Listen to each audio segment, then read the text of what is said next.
I'd leave her be.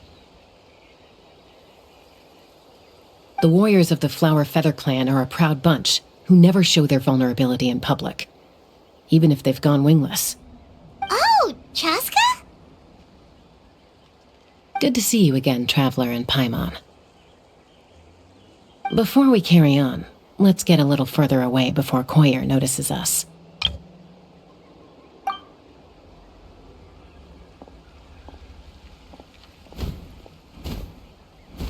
So, that girl on the bridge, Koyer, you said? Should she really be on her own right now? With the mental state she's in, it just seems risky. Don't worry. That's exactly why I'm here. Elder Alpa sent me to keep an eye on her. If she does attempt the unthinkable, I'll swoop in and catch her. I doubt it'll come to that, though. She's a fighter. A warrior, in fact. One who aimed for the sky. However despondent she might feel now, I'm confident she'll get through it. Well, in the Flower Feather clan, there's an elite flying squad made up of Kukasaur riders. But it's an extremely selective squad.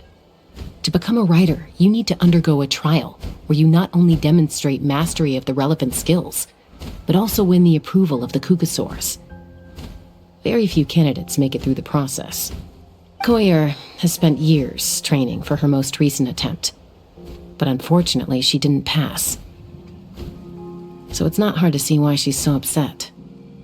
Sometimes, after multiple failed attempts to pass the flying tests and win the Kukasaur's approval, people get so disheartened that they give up on their dream to soar the skies. They resolve to quit trying for good. We call those people the wingless. Do they get expelled from the tribe? What? No, of course not. They're still prized warriors. We have a saying, just as the Kukasaur treasures every feather on its body, so the tribe treasures each one of its children. This hits even harder in the wake of the war.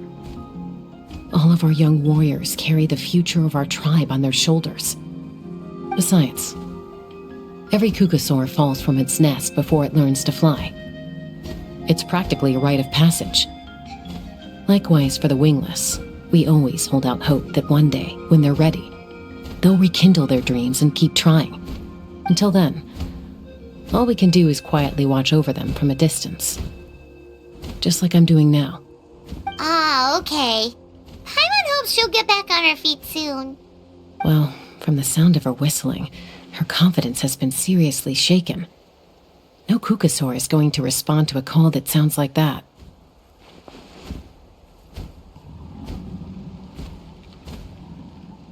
Yeah, people from my tribe call to their Saurian companions by whistling or blowing a horn. So it sounds like Koyer was trying to summon a Kukasaur to practice her flying. But the Kukasaurs are an even prouder bunch than our warriors. They would never respond to a lackluster whistle like that.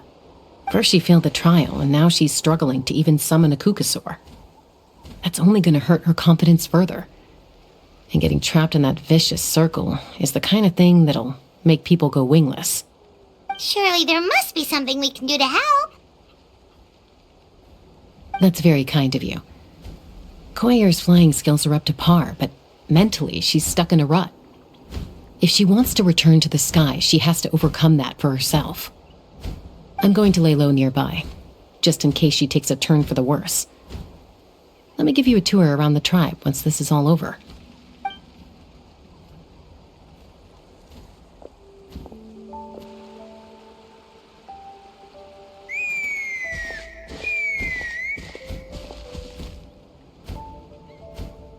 Koyer still isn't giving up. Even though Chasca said that she has to do this by herself, Paimon can't help feeling like maybe we can nudge her in the right direction. What if we could get a Kukasaur to fly up to her? That might give her the confidence boost she needs.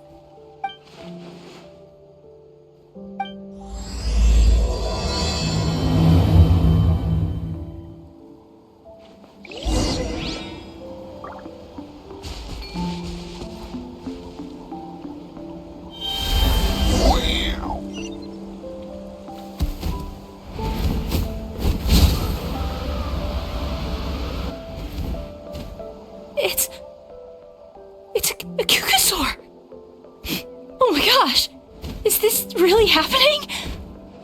I did it! I summoned one! I was beginning to think you'd all given up on me completely. Thank you. Oh, thank you. Excuse me? Would you mind if we did some flying practice together? Right now? I think I know where I went wrong in the test now. I need to maintain a higher speed on my turns. So, I just gotta practice my bell tail slides and split S maneuvers. Also, I really want to try some stall turns and cobra maneuvers.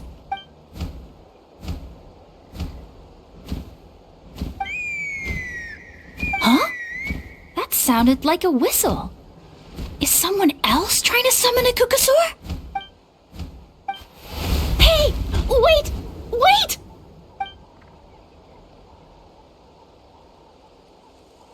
Do you think Koyer's feeling better now?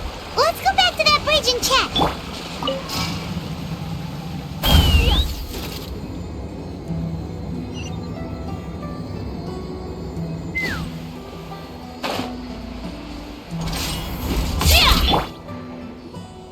Chasca!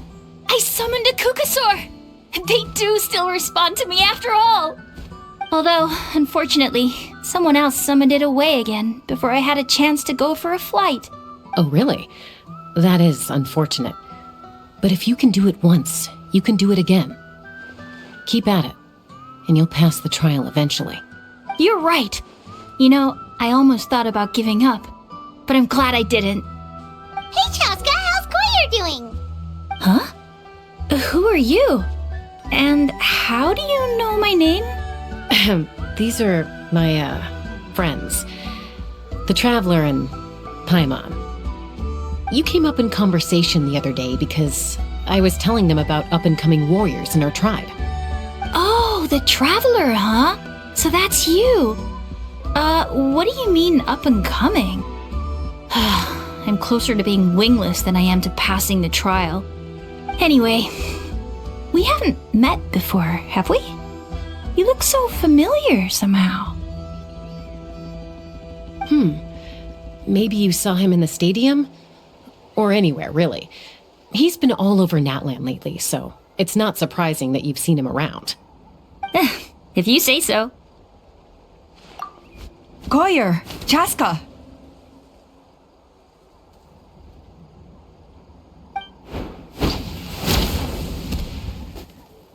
Here you are. I've been looking everywhere for you two. Oh, Elder Alpa! What's the matter? I thought I should tell you myself. We're going to redo the flying trials. Redo them? How come? This is so unexpected. And I can't believe you came out here just to tell us that in person. It's embarrassing to admit, but due to time constraints, we didn't do a proper inspection of the arena before the last round of trials began. Then we started to notice many candidates performing worse than expected. So we redid the inspection afterwards and found a number of issues which likely impacted candidate performance. This was entirely our mistake, and I apologize unreservedly. I know it doesn't make up for it, but I thought bringing you this message in person was the least I could do. Oh, okay. Chasca, these people you're with, are they the Traveler and Paimon? Huh? You've heard of us? I have indeed. Gathering intel is an essential part of being a warrior. Plus, you've already made quite a name for yourself in Natlan. Actually, I've been meaning to invite you to enjoy our tribe's hospitality for some time. Hospitality? Oh, that includes food, right? Of course it does. If you let us host you, you'll be treated quite lavishly. Mighty warriors are highly revered in our tribe. Besides, we still owe you for your help during the war. Without you, we would have suffered far worse at the hands of the Abyss. So I like the chance to show you our gratitude on behalf of the whole tribe. Mighty warriors, plural? So Paimon counts too? Paimon's starting to like you a lot. That should go without saying. Your flying skills are the envy of our tribe. The Flower Feather Clan seems like a really nice bunch of people. We definitely need to take her up on this offer. Well, I'd love to stay, but I'm afraid I still have to inform the other candidates about the retrials. With our younger generation's future on the line, there's no time to lose. Wait, Elder Alpa! Let me help! The sooner everyone gets the news, the better! Very well. In that case, Chasca, could I leave you to entertain our guests? Sure thing. Okay, let's meet by the Obsidian Totem Pole later. Collier, let's get going. Okay.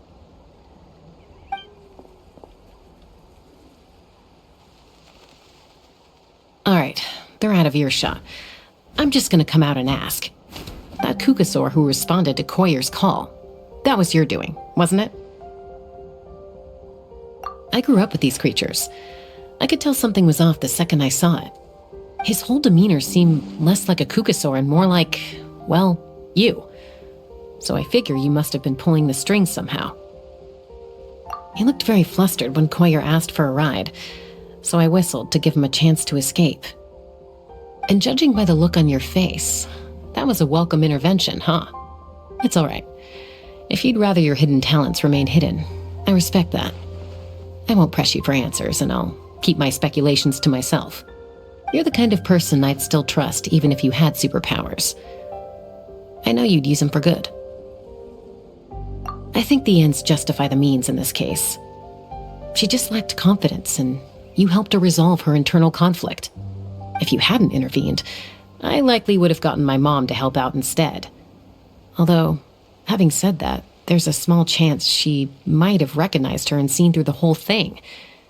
That would have done more harm than good. Yeah. Anyway, if you're free now, how about I give you that tour I promised?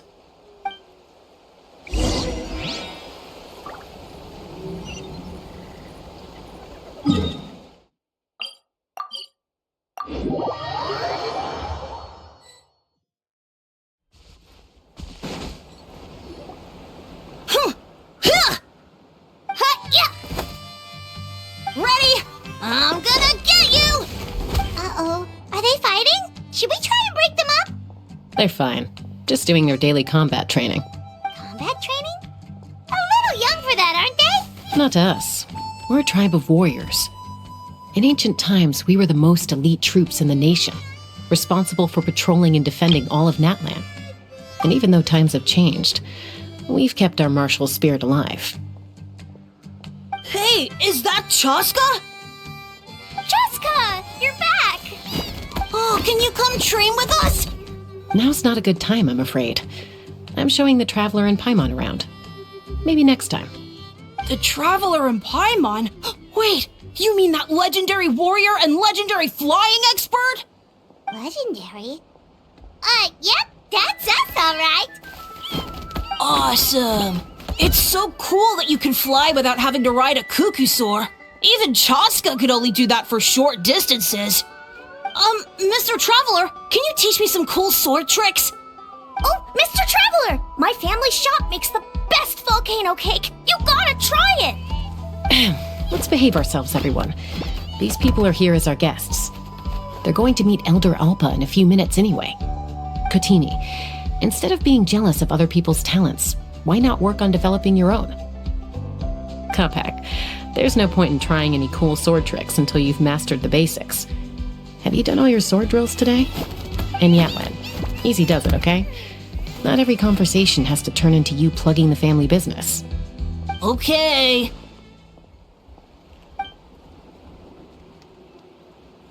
Sorry about those kids. They just got overexcited when they heard your name. Hope it didn't bother you too much. This is a volcano cake that Yatlan forced into my hands. She said to think of it as an apology gift. Whoa, it smells amazing! Traveler, you want some?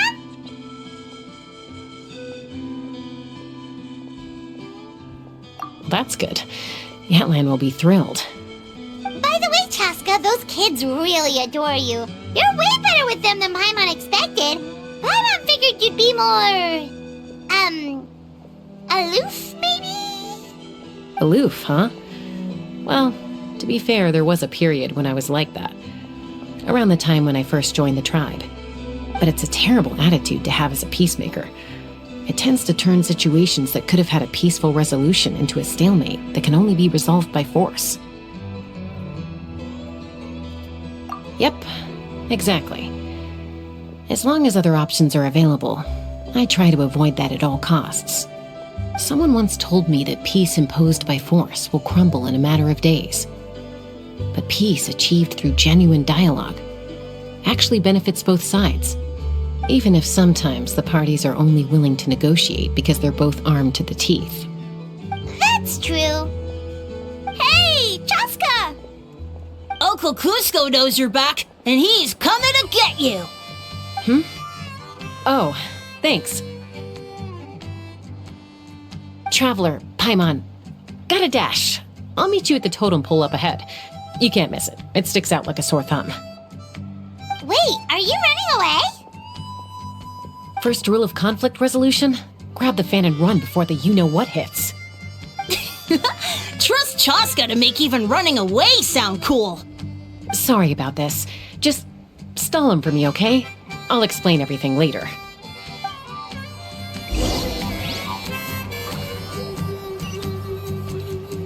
The wind rises.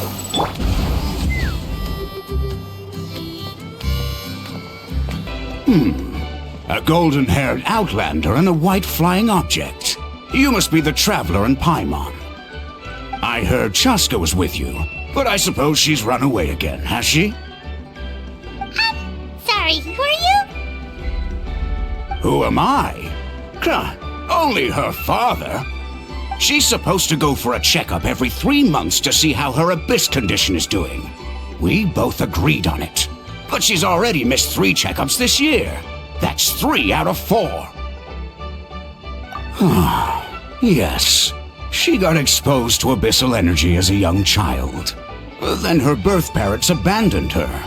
It's lucky those wild cuckosaurs found her when they did, or she wouldn't have made it. They took her under their wing and raised her as one of their own. Eventually, some riders out on patrol spotted her and brought her back to the tribe. But she was practically feral at that point. The moment you took your eyes off her, she'd be getting herself into a fight, or she'd run away to be with the Saurians. She seemed to prefer them to her own kind. She might as well have been a Saurian in human form. That must be the aloof period she mentioned, right? We later discovered that her exposure to the abyss had planted seeds of conflict in her heart. So, we started trying to bring it under control. But ultimately, she's the only one who can control it.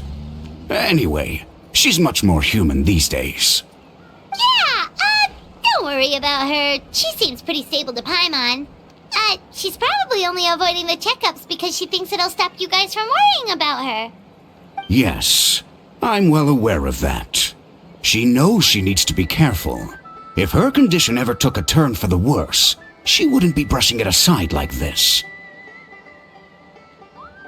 It's just, every checkup she's been to, they find new cuts and bruises. Nothing to do with the abyss, of course. Oh no, that's all fine. The problem with her is, she's her own worst enemy. She's been living dangerously again, I'm sure of it. That's why she's avoiding the checkups. She wants to hide it from us. Yeah, Paimon can see her doing that. Oh. In the past, she always had Koichi to keep an eye on her. Now Koichi's gone, and I don't want to lose another daughter. Chasca's been increasingly reckless since Koichi passed. It's like she's trying to make up for it somehow. Next time you see her, please tell her to be careful for me. Even if she doesn't want to hear it. If she doesn't want to do these checkups anymore, that's fine. I just want her to stop putting herself in harm's way.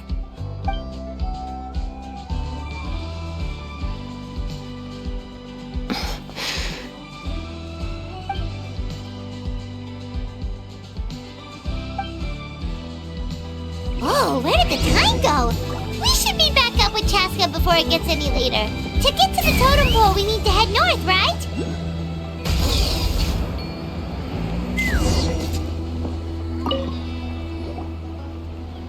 Hey, Chasca! Hey, Alba! It's all right. I bet my dad talked your heads off, huh? What did he say?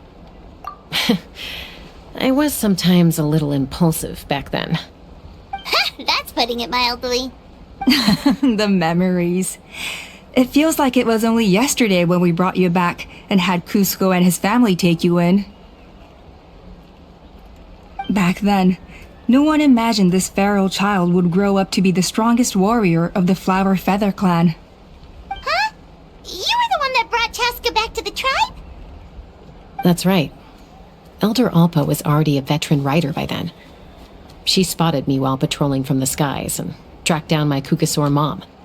Mom agreed it was time I tried to re-enter human society. But I didn't know the first thing about being civilized. I clashed with everyone who had to deal with me. And look at you now. Renowned throughout the land as a peacemaker. How time flies. When the day comes that I can't fly anymore, it will be up to you to look after our tribe and our flying squad. You know me, though. I'm not a natural commander. I'm better off as a lone wolf on the front line. So stick it out at least a few more years, okay? Give Koyer and the others time to come into their own. Oh, stop. Wait, so isn't the leader just the strongest warrior in the tribe? At least Paimon figured that's how your tribe would work. Strength is certainly a core tenet in the Flower Feather clan. But strength means far more than martial prowess alone. If it all came down to individual strength, I'd struggle to call myself a warrior, let alone a member of the flying squad. Any fighter in the tribe could take me down. Well, sorry to disappoint you. It was something I aspired to at one point. So much so that I went adventuring in the Cinder City, Chasca Natlan, to try and prove myself. But it was foolish of me. I wasn't ready. I came back empty-handed and seriously injured. The fact that I survived was something, I suppose. But after that, I never seriously considered myself a strong fighter. And yet, you still managed to become the leader of the flying squad, thanks to your experience and determination. All while battling those old injuries. Don't you think that's a display of strength in its own right? Let's shelve this discussion for now. Traveler, Paimon, there are some simple refreshments on the table. Please help yourselves. Yes! Paimon was waiting for that part! They were for the snack stomach. The refreshment stomach still has plenty of space.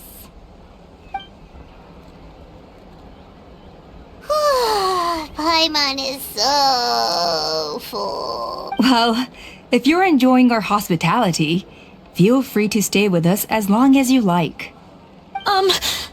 Elder Alba? There's, something's come up.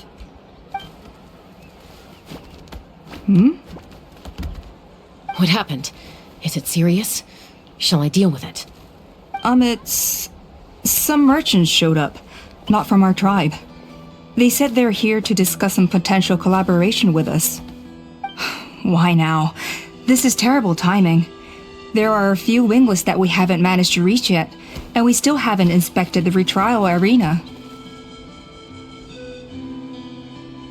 Let me handle the other errands while you meet with the merchants. You shouldn't be trying to do everything at your age. You should help too. Seems only fair after all that food we ate. Huh. Well, much obliged. Chasca, the remaining wingless are all people you know. Let's see. Pishika now manages the floating target balloons. Waska's probably still addicted to eyes on the feathered prize, and Junon spends her days up on the flying platform, staring at the Cinder City. I'll leave you to tell them the news.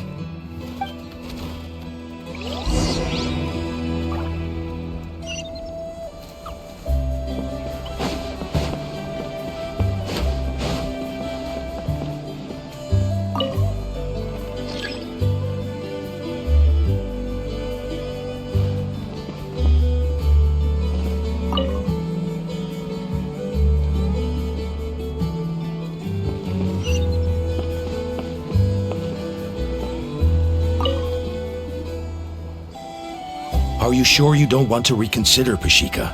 I appreciate it, boss.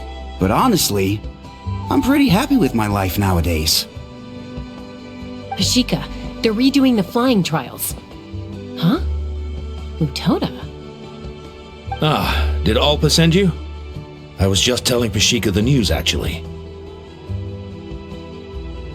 The way things are with the tribe these days? I mean, you don't need me to tell you. This here is no future for a seasoned warrior like you. Ah, come on, boss. Do you have any idea how long it's been? I've been wingless for years now. I'm not cut out for that anymore. Of course, I'll do my part if we ever need to defend the tribe. But there's really no point in me trying out for the flying squad now. I've already made my peace with it. Not everyone has what it takes to return to the sky after going wingless. Elder Alpa's perseverance is something else. And it's okay if I'm not destined for greatness. I might not have the Kukasaur's approval, but with my hot air balloons, I can still reach the skies. Handling these balloons every day, seeing how the customers react, the looks on their faces, that's enough for me. Finding something you love doing can be just as hard as passing the flying trial. It's worth holding on to. Fair enough. It's your choice. I won't force you. Oh, by the way, you should try taking a balloon ride if you've got the time. Once you've been up there for yourself, you'll see why I love it so much. No problem. If you ever want to give it a try, you know where to find me.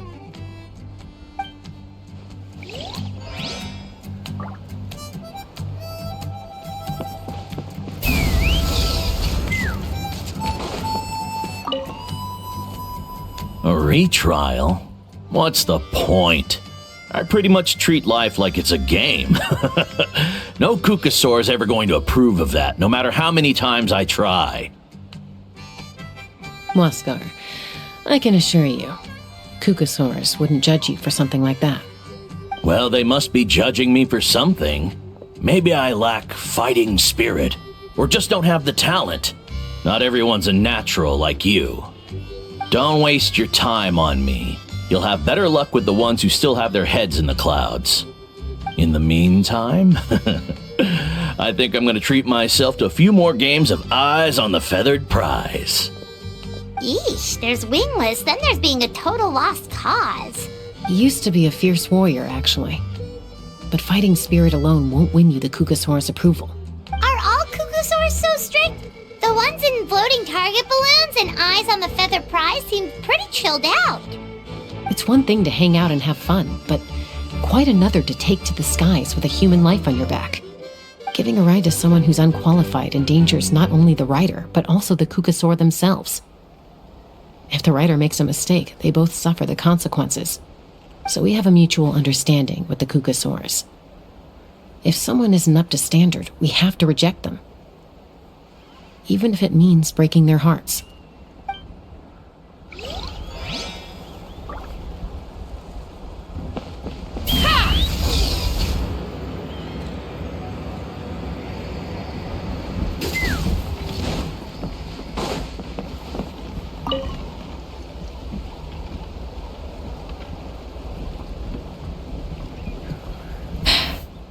Hey, Junan. Gazing out at Natlan again? Chasca? What are you doing here? Is something up? The flying squad is hosting retrials again soon. Want to give it another try? Maybe you're forgetting the definition of wingless. I've failed so many times already that I've decided to call it quits for good. I'm done. Elder Alpa always goes out of her way to come and tell me when a new trial is coming up, and it's nice of her to think of me. But nothing's gonna change. I'm not going to suddenly pass just because they're holding another trial. They're making some big changes to the arena this time, so the flying experience should be smoother than before. Koyer's gonna try again. No, forget it.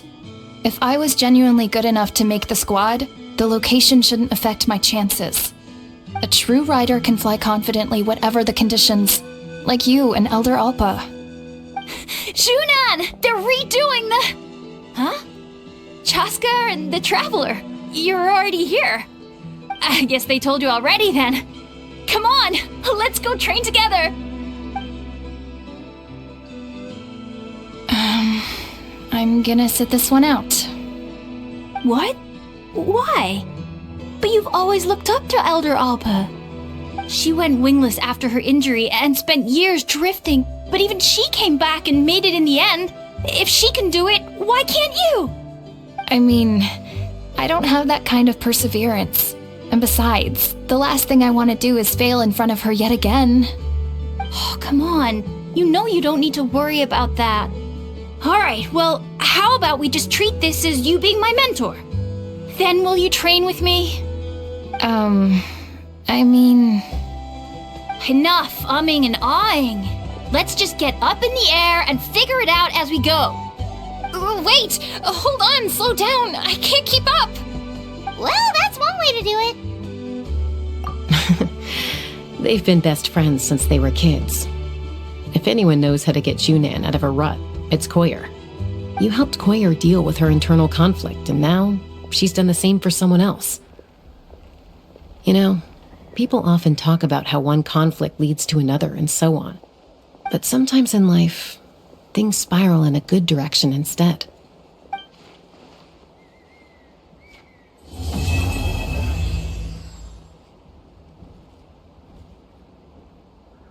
We've notified all the wingless on the list now, right? Where to next? The trial arena. It's not far from the tribe.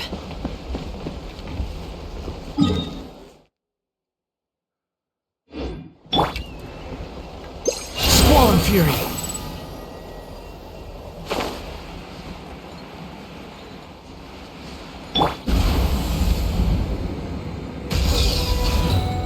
Coming in.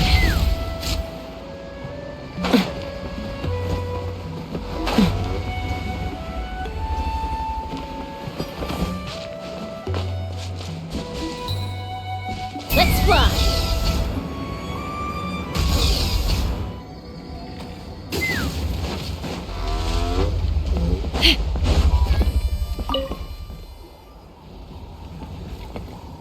Oh, hey there, Chasca. Did Elder Alpa send you? Yeah, she's got other things on her plate right now. How are things looking here? Well, the inspection revealed numerous blockages all over the trial arena. It looks like they're the result of ley line disorders caused by repeat abyss invasions. Theoretically, we just need to clear those obstacles, and the arena will fill up with gaseous phlogiston again. But that's proving difficult to achieve in practice, for all sorts of reasons. Why don't you head on down and check things out for yourself? Feel free to ask the staff for more details.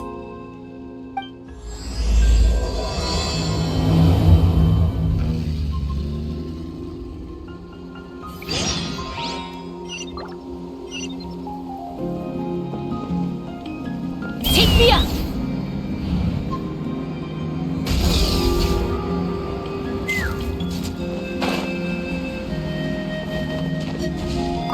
How strange.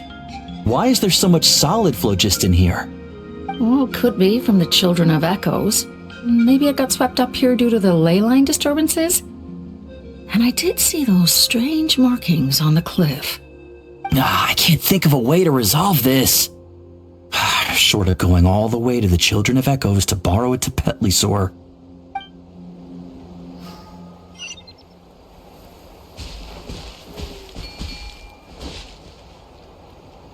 How strange.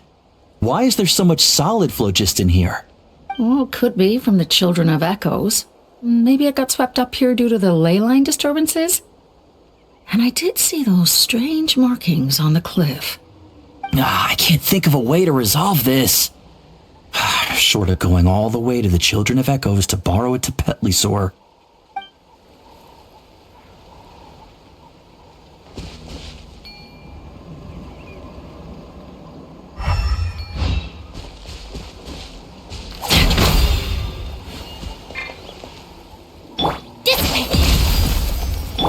Shower me with praise!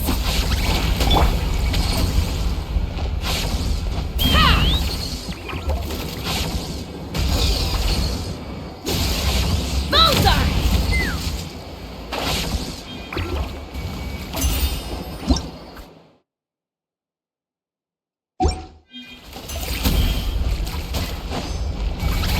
fly!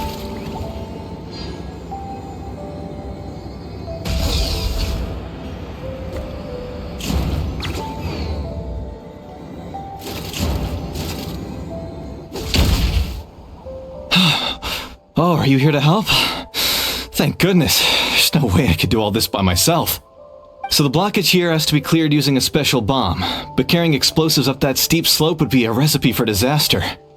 If I dropped it or slipped and fell, I'd be blown to bits in an instant.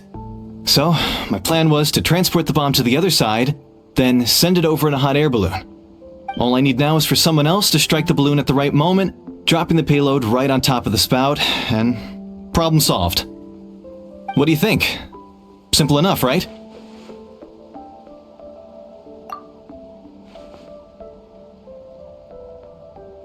Huh?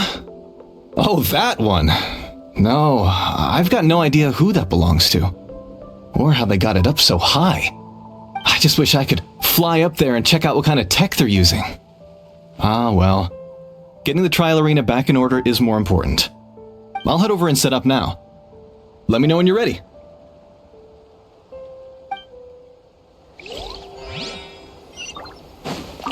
All right!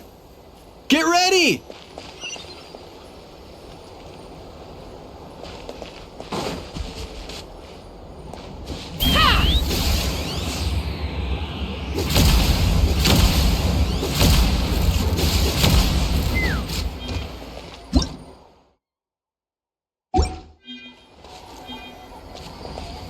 All right! Get ready!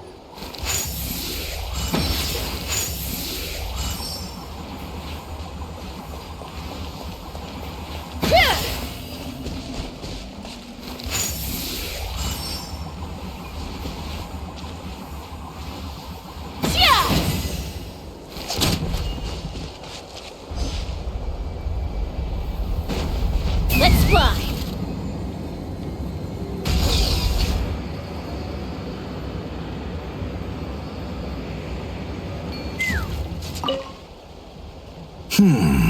I think it should be possible to clear this spout with just a few hard hits. But there are signs of strange life in here.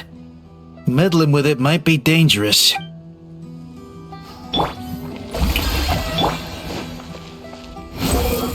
Ah! Gotcha!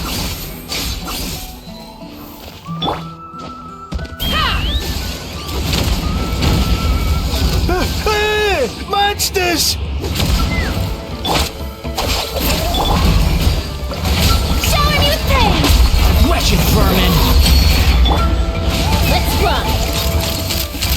Locked on! The gaseous phlogiston is being replenished. Looks like all the spouts have been unblocked. Let's head back up.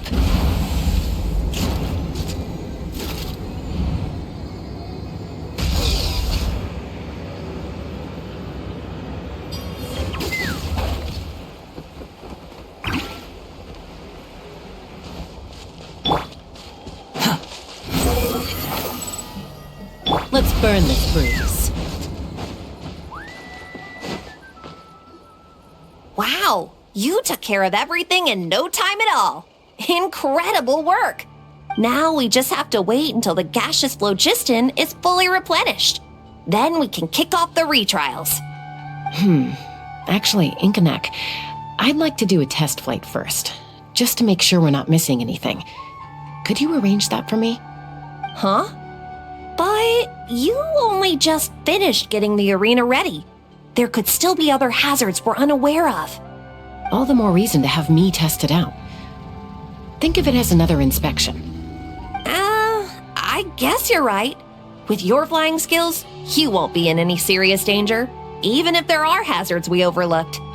The conditions in this area seem a little unstable, but a test flight is the only way to catch any lingering issues. All right, I'll get things set up for you. Just let me know when you're ready.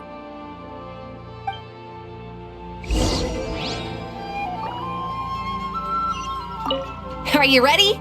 This should be a piece of cake for Chasca, but still, try to be careful. All right, then spread your wings and fly.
is amazing. Paimon couldn't take her eyes off you.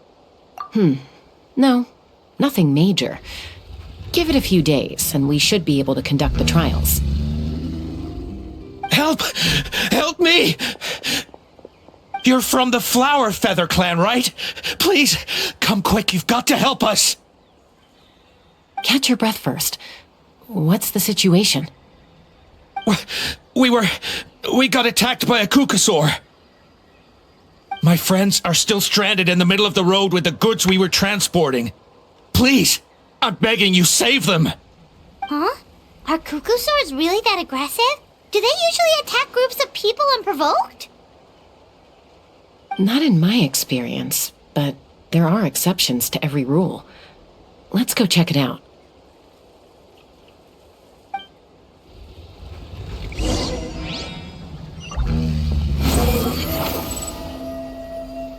Ouch! I've never seen such an aggressive Kukusaur.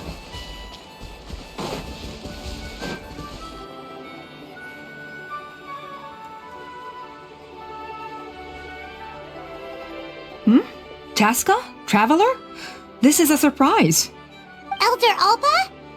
Huh. So, where's this aggressive Kukusaur we've heard about? Already flew away. Looks like it backed off once it realized that reinforcements were coming. So why do you think it attacked these people in the first place? Was it after the food? No. These merchants are even transporting food. Ah! Thank goodness! The phlogiston wings are intact! Phlogiston wings. Thank you so much for coming to our rescue. These phlogiston wings are our most prized goods. If anything happened to them, it would ruin us. Wait a minute. Are you the merchants that were looking to collaborate with us? Wormy told me about you. Yeah, that's us. So I take it you're Elder Ulpa? I am. You must be exhausted from your journey, not to mention shaking up from the attack. Let me bring you back to our tribe to rest. We can talk business after you've recovered. But Elder Alpa, what about the Kukasaur attack? Well, our guests here weren't seriously injured, and their goods are intact. Perhaps that Kukasaur was just having a bad day. There are so many of them around here. You'd expect something like this every once in a while. I don't think we need to pursue it any further. More importantly, how are the preparations for the flying trials going? Is everything in order over at the arena? Huh? Did you say flying trials? What a coincidence! Sounds like a perfect use case for our phlogiston wings. You'll be pleasantly surprised by what they can do. Oh, really? Now I'm intrigued. Well then, let's forget all about this Kukasaur attack for now. We have some serious business to discuss.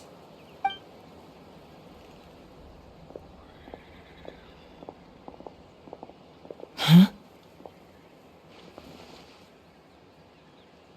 So that's it? That all went smoother than expected. Well, guess we'd better get going. Huh? Chasca?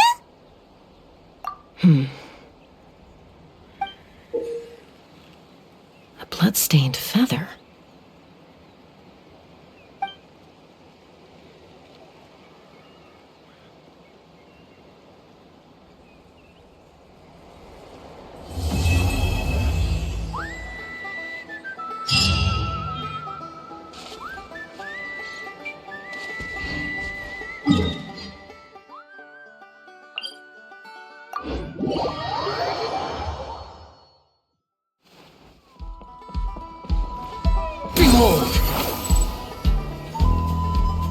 Let's burn this breeze. The Flower Feather Clan should be about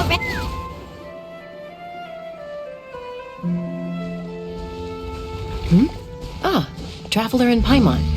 You came. Yep, and it looks like we made it just in time. Although, can't say the same for the Kukusaurs. Bit of a low turnout, huh? Yeah, you'll see why soon enough. All right, get ready. 3, 2, 1, fly! Whoa! We're really flying! I feel light as a feather. I'm flying without a Kukasaur. These phlogiston wings are awesome! What's going on? Paimon can barely believe her eyes.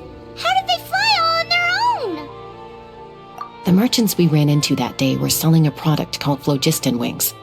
It's a flying machine worn on the back. To operate it, you just use a handheld trackball that controls the flow of gaseous phlogiston. That's incredible. Yeah, if our tribe, if Natlan mass adopted this technology, it would revolutionize our mobility and responsiveness in times of crisis. Just think of the countless tragedies that could be averted. I feel like I'm dreaming. Did I really just fly on my own without the help of a Kukasaur? You'd better believe it! Plus, you just passed a flying trial! Right, Elder Alba? Elder Alpa? Should this really count as a pass if we did the trial using phlogiston wings? Why not? The scoring rubric is about flying performance. It doesn't specifically say you have to ride a Kukasaur, does it? Yeah, maybe, but even Chasca had to ride a Kukasaur in a trial, right? And the whole point of the trial is to test both your flying technique and your ability to work with a Saurian companion. Well, if we can fly by ourselves, maybe we don't need to test the ladder anymore. Chasca, Traveler, what are your thoughts on this new invention? Right? That's what I think too.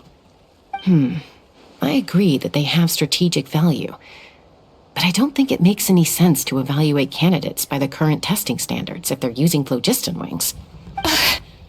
Why? Shunan finally mustered the courage to go through with this, and now you're saying it doesn't count? We don't have any experience using these wings in battle, nor is it immediately obvious how to incorporate them into the existing systems in our tribe. Taking a longer-term perspective, I think we need to start by getting thoroughly acquainted with how these things work. Then we can develop a new trial format with new assessment criteria, tailored to candidates using the phlogiston wings. You all raise valid points. But Chasca, while your proposal sounds perfectly reasonable, it would probably take years to put it into practice. We lost so many people in that war. These phlogiston wings could be exactly what we need to strengthen our forces and boost morale in this trying time. And as for real-world battle experience, there will be plenty of opportunities to gain that. I have high hopes for you, Junon. Huh?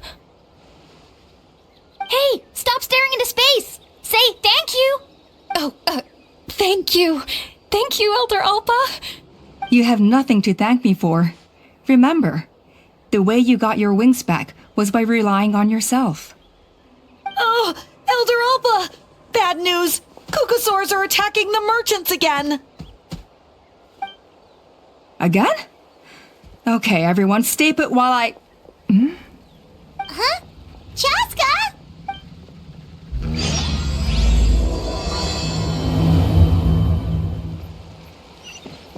Why did Chasca rush off like that?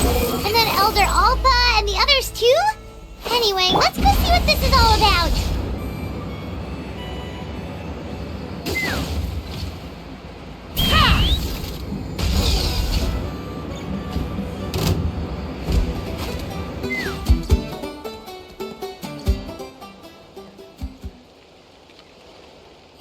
Oh, it's back!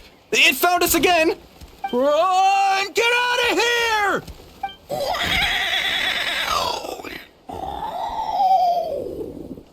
Curses! She's really riled up this time! Hey! Stop running! We'll never outrun a creature with wings! Get back here and let's fight!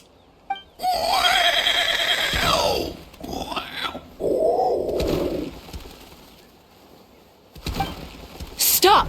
All of you! Chasca! Oh, wonderful! Quick, get rid of that thing!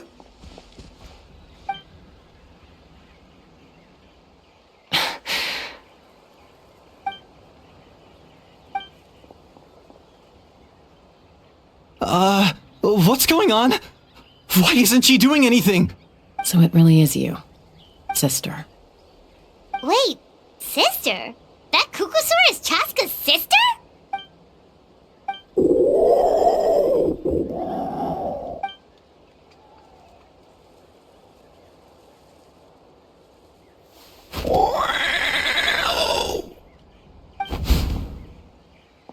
Koya, wait!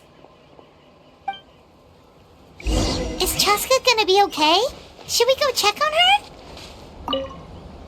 Is everyone all right? We're okay. No serious injuries. Thank goodness you all got here just in time. What was wrong with that Kukusaur? Why was it so aggressive? If we just let it escape back into the wild, who's to say it won't attack again?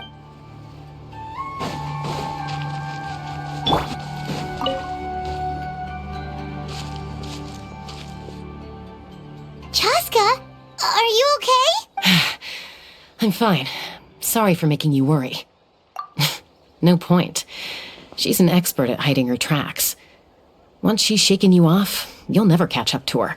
At least, I always used to lose to her at hide-and-seek when we were kids. Well, yeah. You know I was raised by Kukusaurs. Anyway, she and I grew up in the nest together. Her name's Koya, and she's my big sister. We played together all the time, chasing each other through treetops or mountaintops. It felt like it would go on that way forever. Until the day I was sent back to live with the humans. Not all Kukusaurs are friendly towards people. Koya, for instance, she's fine with me because we grew up around each other, but she's not fond of other humans. When Mom decided to send me away, Koya strongly protested, and after I left, she became more and more reluctant to interact with humans. Maybe she thinks that humans stole you away from her. It's a possibility, but in any case, we still stayed best friends at first. I had a hard time adjusting to life in the tribe. So whenever something went wrong, I'd run off into the wild and vent to Koya. Ah, so that's what Uncle Cusco was talking about. He said you seemed to prefer hanging out with Saurians to your own kind back then. Yeah, I did. But then, gradually, everything changed. With a new mom and dad, a new tribe, and Koichi, I started getting curious about these humans and made an effort to understand their behavior. The more time I spent with them, the less I spent with Koya. And then, one day, it was Koya's turn to leave the nest. She sought me out and asked if I was willing to leave the tribe and go live in the wilderness with her. As far as I can remember, that was the first time she ever approached a human settlement on purpose. So, how did you answer her? Well, I wouldn't be standing here talking to you if I'd said yes. No, I was torn. On the one hand, I'd already made up my mind to embrace my new family and accept my human identity. But I also knew that Koya wasn't a fan of humans, and I didn't want to disappoint her. She took my hesitation as an answer. She saw it as a personal betrayal, threw a huge fit, and then flew off. We hadn't seen each other since, well, until today. Not for a lack of trying, though.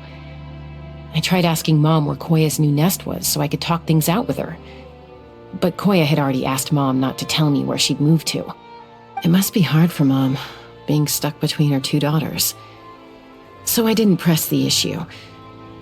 And I didn't go looking for her. If things carry on like this, I need to make sure I find her before anyone else, even if she doesn't want to see me. For now, let's bring the wounded back to the tribe, and see what Mutota and Elder Alba have in mind. Quit following me.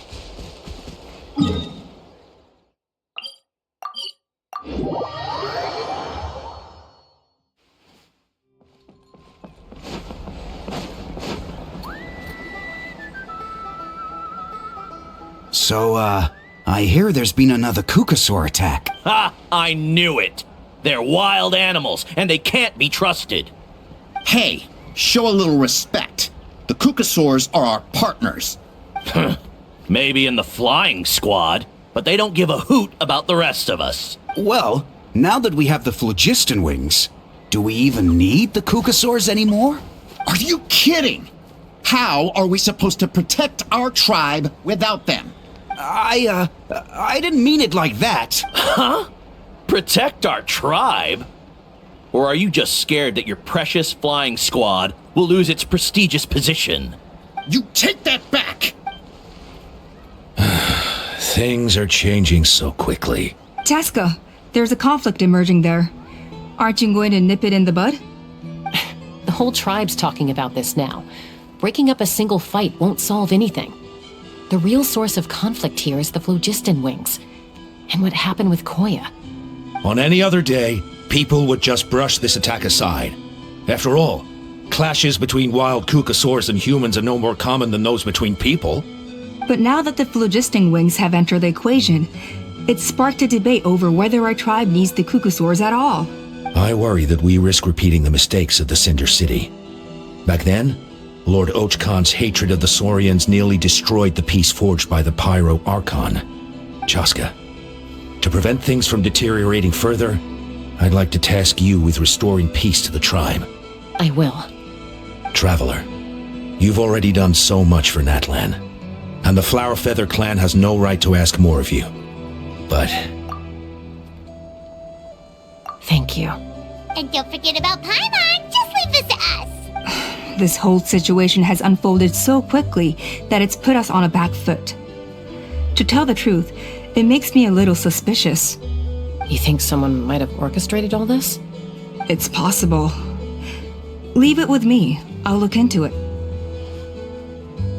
Also, Chasca, could you try to keep a low profile while you're out there digging around? We don't want to give our hand away. I'll do my best. Okay, so where should we start? This all began with Koya's attacks. If we can find out what led her to do it, that should give us something to work with. Unlikely. Given how she reacted when I showed up, I don't think she's forgiven me. If you want to resolve a conflict through dialogue, sometimes you need a third-party facilitator. Let's go see my mom.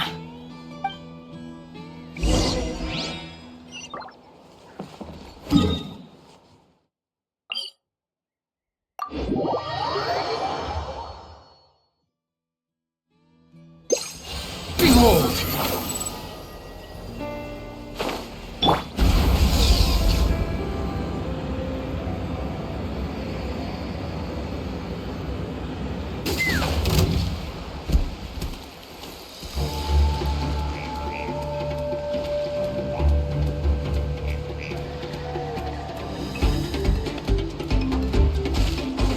Squall Fury!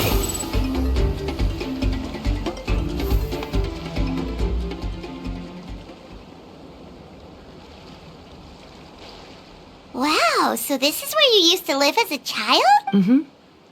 When I was little, we used to do this thing where I'd jump from the top of this tree, and Koya would fly over from the platform and catch me in midair. Or sometimes we'd both fly from the treetop together, and then after some aerial maneuvering, she'd throw me up onto that platform. After we got a bit older, we went to the nearby shores looking for even greater heights. Ah! Stop! You're gonna get Paimon a heart attack! Oh, really? I just thought it made a fun story. Then I'll share more with you when there's time. Anyway, back to the matter at hand.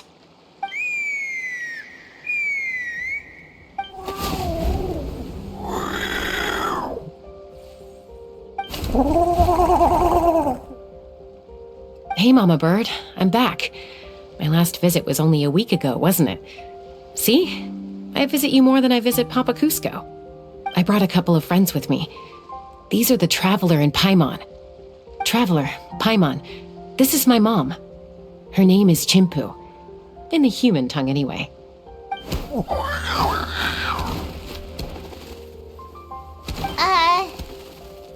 Hi! No, not really.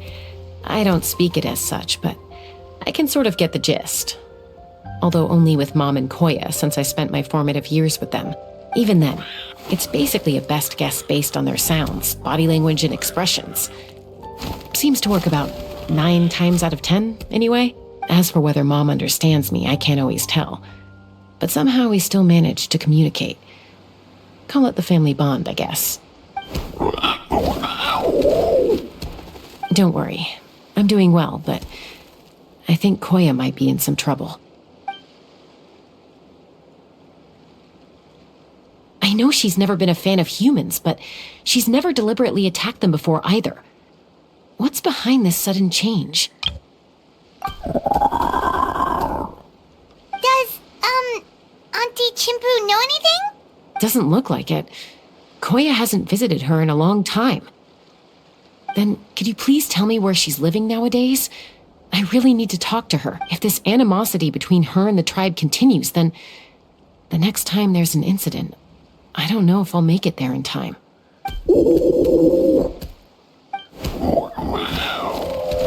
She said she'll take us there.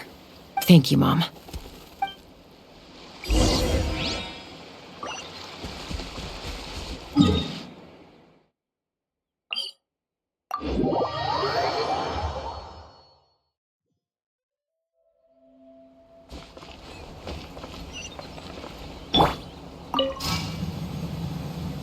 Take me up!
This is a really remote location.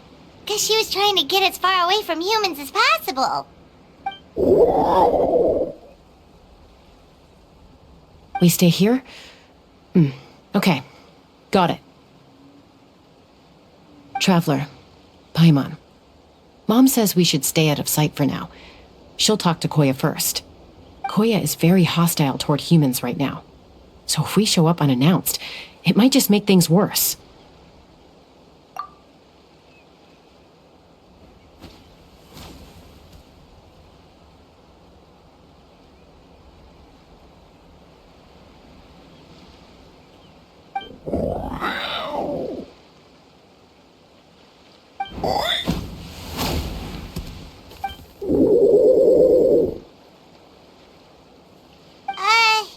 Any idea what they're saying? Sounds like things are more complicated than I imagined. There's evidence in this area suggesting that Koya might have been the victim of a human attack.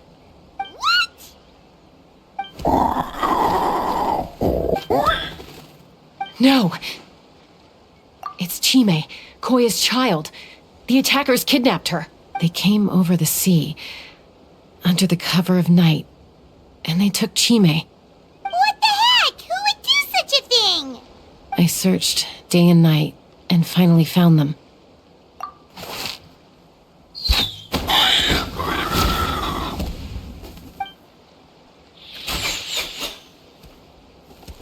Oh, yeah! Tafal's contraption is working like a charm! Got her in one! Hey, there's another one! Wait, is that the one that got away last time? Who cares? Just get them all. T'Pol pays us per catch.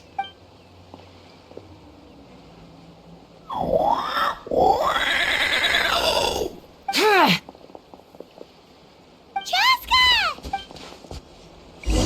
Chasca? How do you get here?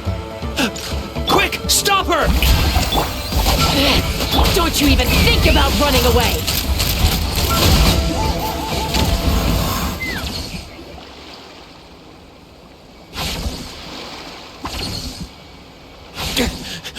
Don't come any closer, or I'll... Go, Phlogiston Wings! Take me out of here! Ah! Uh-oh, looks like it malfunctioned! This is bad. Mom and Koya are already injured. And if that thing explodes right next to them... Help! Elemental energy suppresses it! Please, someone! Get back!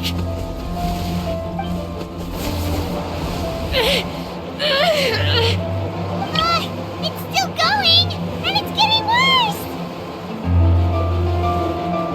Guess we need a more permanent solution. All right then.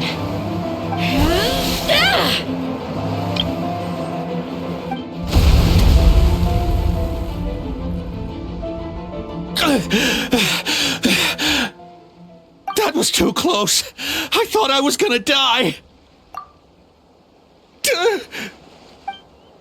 Answer us honestly.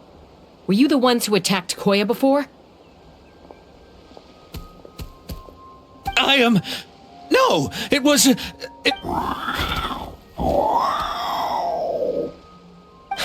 Well, she says it was you. Just tell me, who sent you here? It was to Paul. He told us to catch all the wild Kukasaurs we can find. And he also said that this Kukasaur has become a thorn in his side, so he needs dealing with urgently. To Paul? Huh. Sounds familiar. But where from? Well, he tends to send his orders in writing. He pretty much never communicates with us in person. When he does, he wears a mask to hide his face. And whenever we trade Kukasaurs for Phlogiston Wings, we deal with his henchmen. So you didn't even make those wings? All we did was slap some labels on them and transport them over here, to make them look like they're imported. To make it harder to trace their origins. I don't know, honest! Well, that's mighty convenient, huh? What about if I held a gun to your head? Would that change your answer? No need. I'm sorry. I'll tell you everything I know.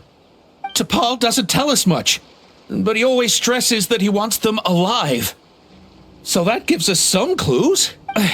This is just a best guess, of course, but we suspect that the gaseous phlogiston stored in the trackballs is drawn directly from the Kukasaurs. What? Easy now. You're still injured. Hey, keep talking. Yes, ma'am. So, the gaseous phlogiston has to be highly refined in order to power the phlogiston wings.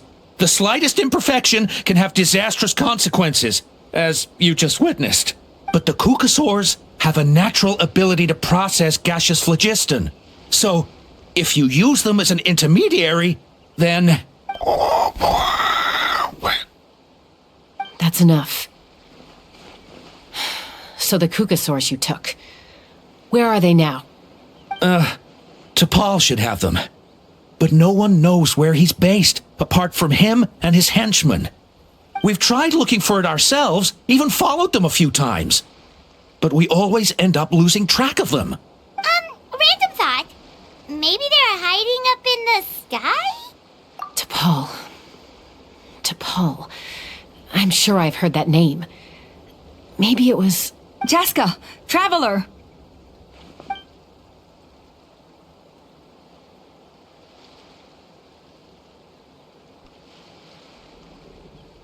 That voice! It's Alpa!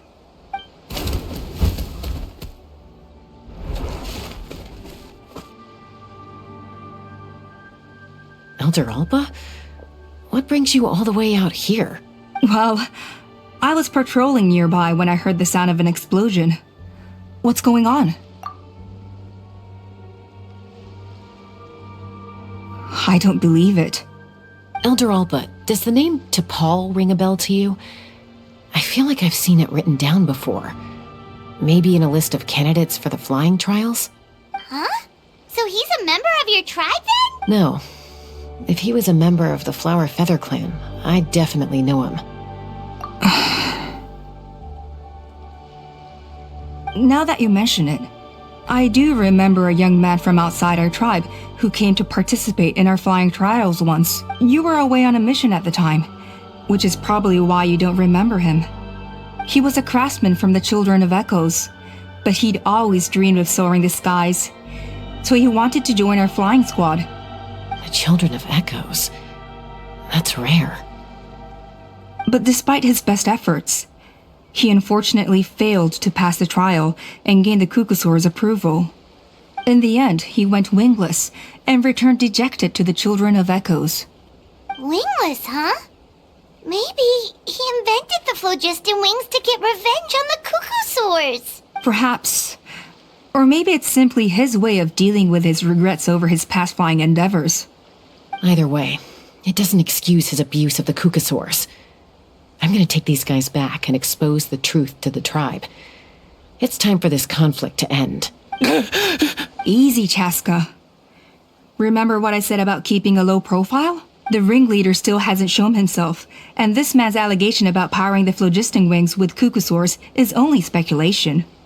Bringing these men to the tribe now won't win over any current supporters of the phlogiston wings.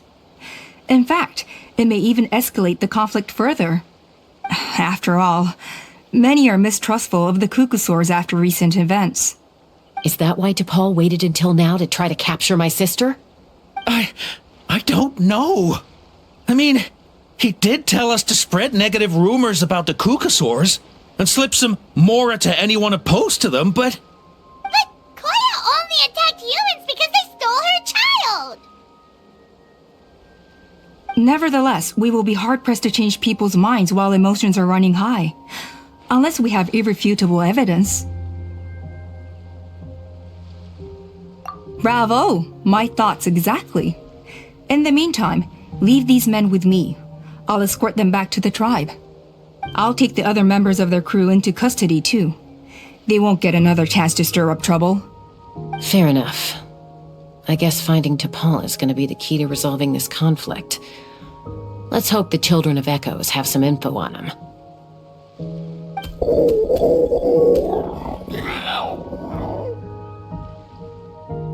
Sorry, whatever it is, it'll have to wait till this is all blown over. I have to fix this situation before it spirals out of control.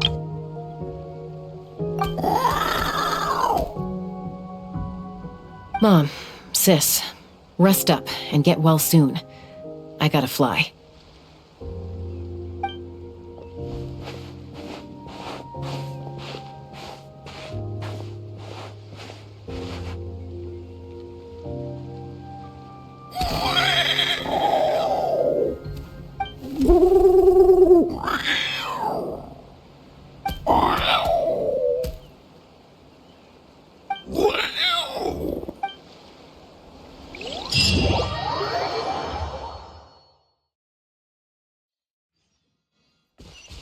Wind rises. Our bond is strong. Take me up.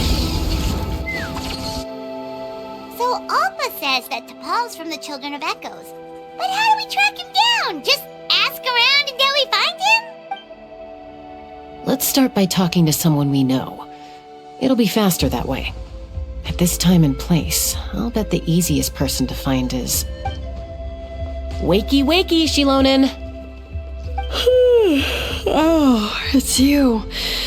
Okay, give me a second. I'll come down.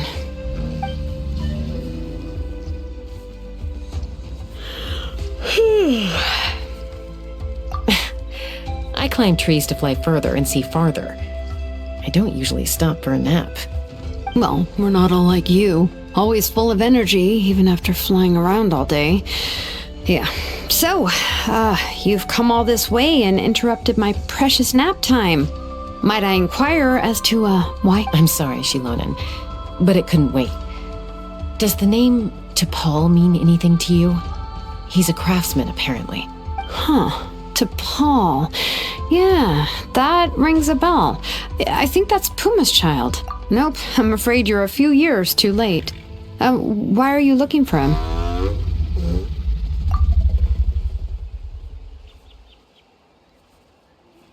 Huh, phlogiston wings. Wow, okay. the kid actually pulled it off. Well, looks like no more rest for me today. Pulled it off? You mean he's tried making something like this before? Yeah, he started trying to build a flying machine right after he got back from the Flower Feather clan. So right after he went wingless then. Was this flying machine anything like the gun you made me? You mean your gun that's harder to tame than the proudest Kukasaur? No, he wanted to build something that allows anyone to fly freely, even if they're not naturally gifted. But he never got very far back then, though. Blew up his workshop a few times and barely made it out alive. I never really kept up with him after that. His parents traveled a lot in their youth and only returned to the tribe after he was born. But they settled in a remote area and don't interact with other people much, which means most people in the tribe don't know them very well. Your best bet is to chat to his direct family. I'll go get Puma. Wait for me in front of the workshop. I won't be long.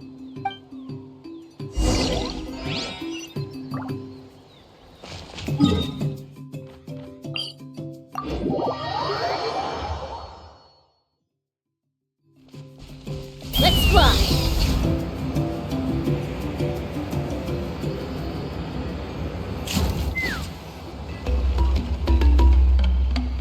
I'm back. Allow me to introduce T'Pol's mother, Puma. Hello, we're... Oh, save the pleasantries. I don't want to spend any longer talking about that boy than I have to. Huh? I disowned him long ago. He is no child of mine. All he cared about was his pipe dream of reaching the sky.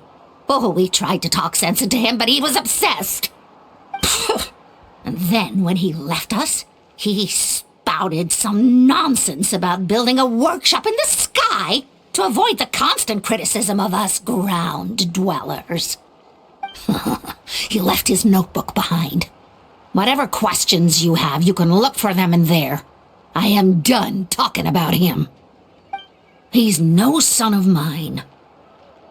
He never called me Mom anyhow.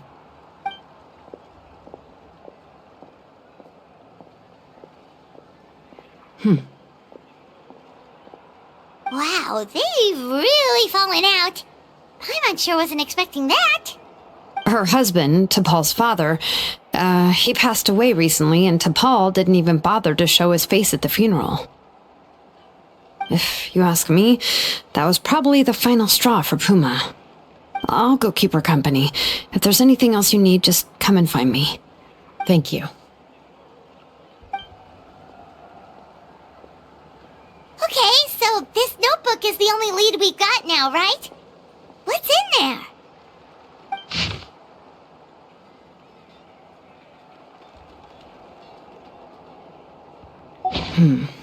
Some early designs for the phlogiston wings, and some theorizing about an airborne workshop.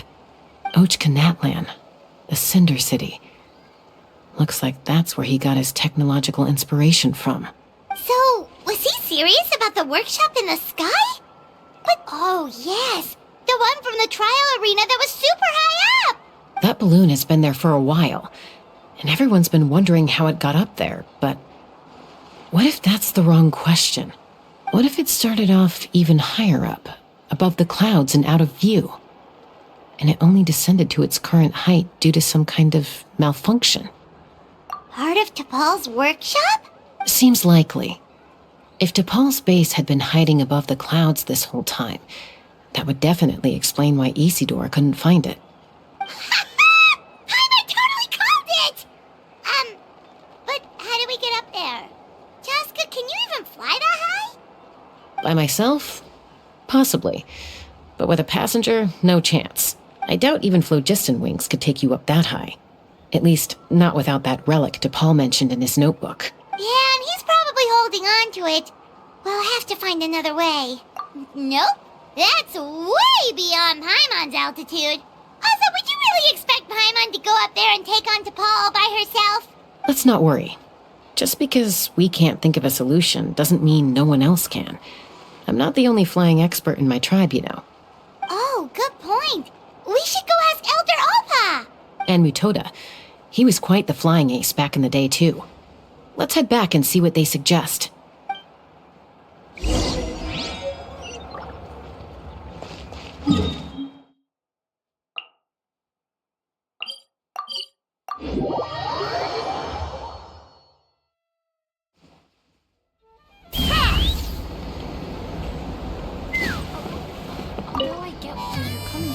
Chasca, you're finally back.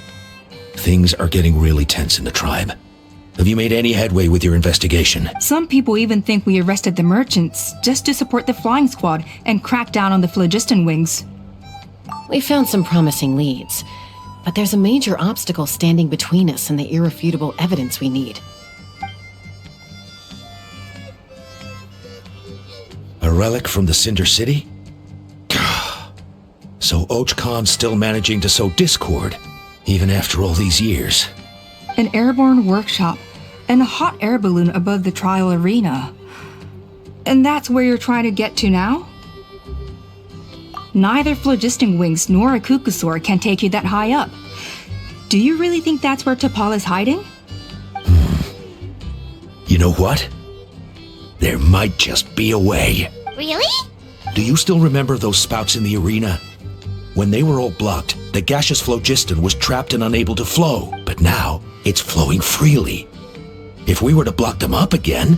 You mean all of them except the one at the very top of the arena? To build up the pressure there? Precisely. With all the gaseous phlogiston flowing through one spout, it would create a high-pressure wind current. And then we just ride it up into the sky! Yes, it has its risks, but with Chasca's abilities, I think she could manage it. It's an extremely risky approach, but I agree that it's feasible. If you want to give it a try, check with Inkanak at the trial grounds. She can explain how to block the spouts. Chasca, if anyone has a hope of seizing this evidence from the high heavens, it is you. We want phlogiston wings. Take me up!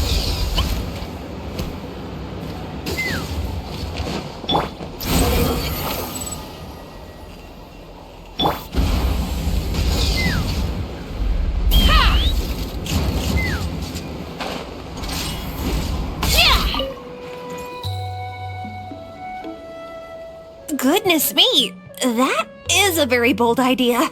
Maybe so, but we have to act fast. What's the quickest way for us to block off the spouts? From a technical perspective, I'd have to advise taking some measurements and carefully planning this out first. But I'm guessing that's not what you want to hear. Then we'll have to take the rough and ready approach. See the solid phlogiston over there? Our prior inspections revealed that some kind of stable structure has formed inside, making it highly damage resistant. It's not without its weak points, but unless they're all struck at the same time, the structural integrity won't be threatened. So, what happens if we do strike them all at once? It'll collapse. Okay, I see where you're going with this. Yeah, you got it. As long as you hit all the weak spots at once from the right angle, the solid phlogiston will fall right on top of the spout and block it up. You're right about rough and ready. Sounds like my kind of plan.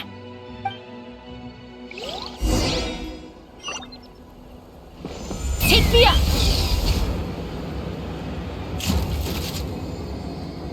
Look! There's a chunk of solid phlogiston right over that spout!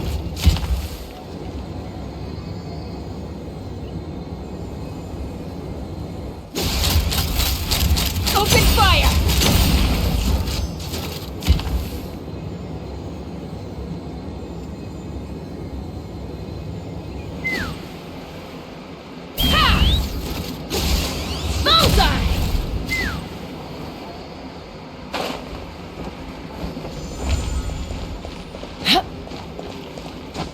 Take me up!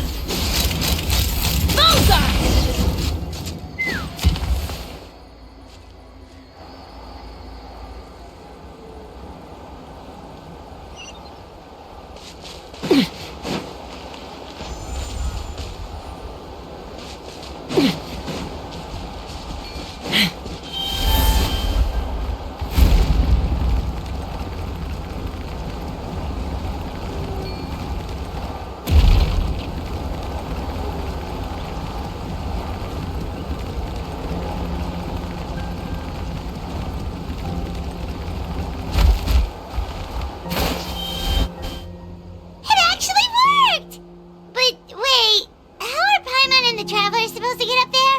Koya can give you a lift. She's actually been following us this whole time. Wow, Paimon didn't notice at all. Well, probably because she didn't want to get too close to humans. Or maybe just me. But right now, we need her power. Whoa, you didn't even have to summon her! Yes, up there. That's probably where Chime is. All right, let's go have a little talk with this T'Pol. Let's fly!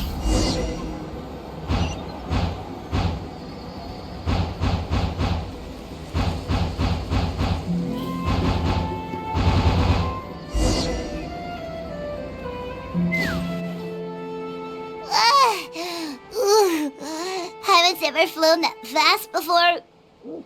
She feels so ready to throw up. Aha. Just as I thought. It might look like a regular hot air balloon from the outside, but up close, it's clearly been heavily remodeled. And sure enough, it only descended below the cloud line because the custom-built machinery malfunctioned. I should be able to figure it out with T'Pol's notebook. Thankfully, I know a little DIY from fixing up my guns when they're having issues. That should just about do it. Now all it needs is a nice hard kick. Maybe that works on your guns, but... Huh? We're really moving!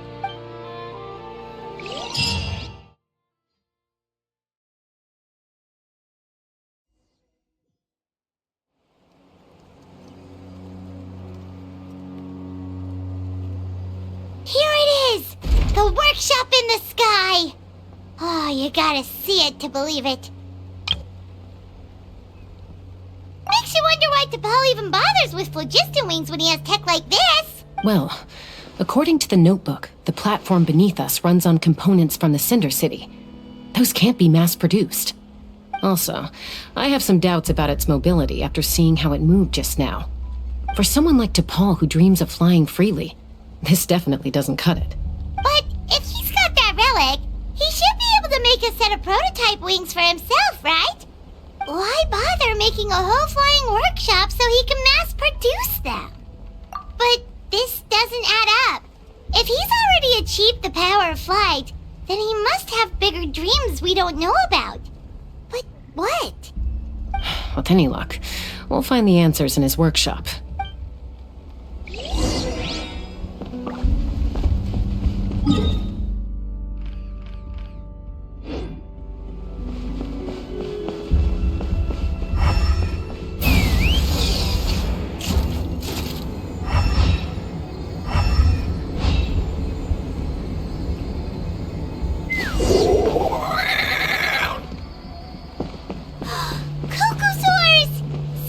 Merchants were right. T'Pol's using them for his own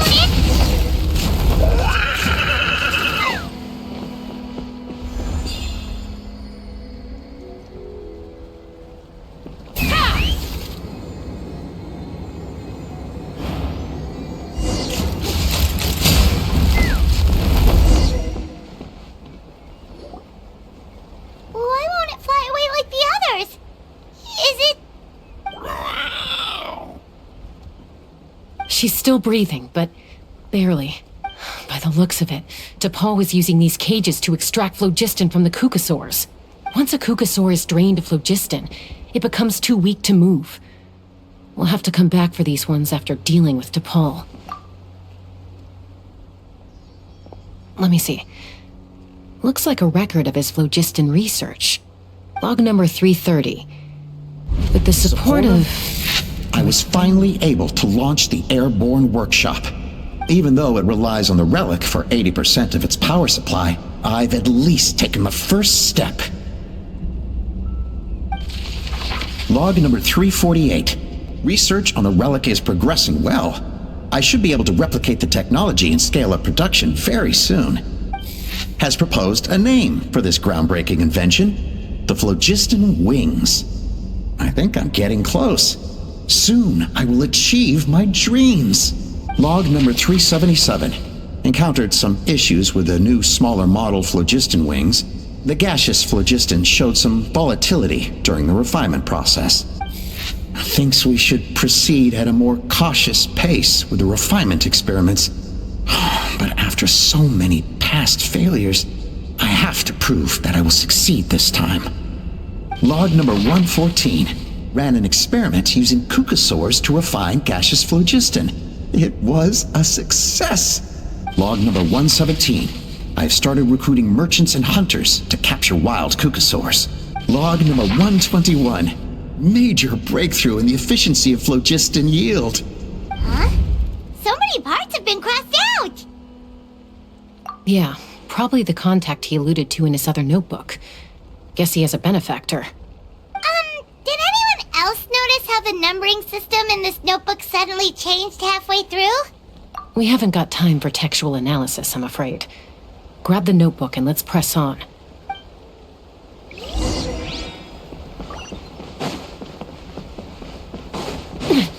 Huh. Never seen one of these before. Looks like this was built with the Cinder City components, too. You're not thinking of giving it a nice hard kick, are you?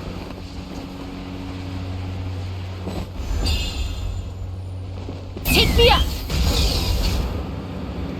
Whoa! What's that mechanism doing? It's asking for a nice hard kick where it hurts. Aim for the weak spot.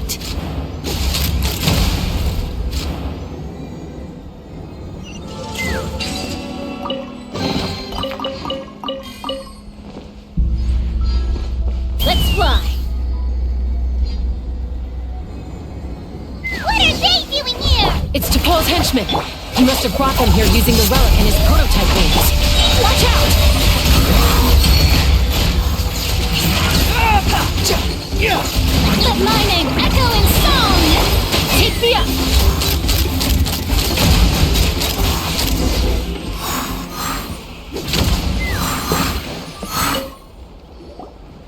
Hey, look here! More of T'Pol's notes!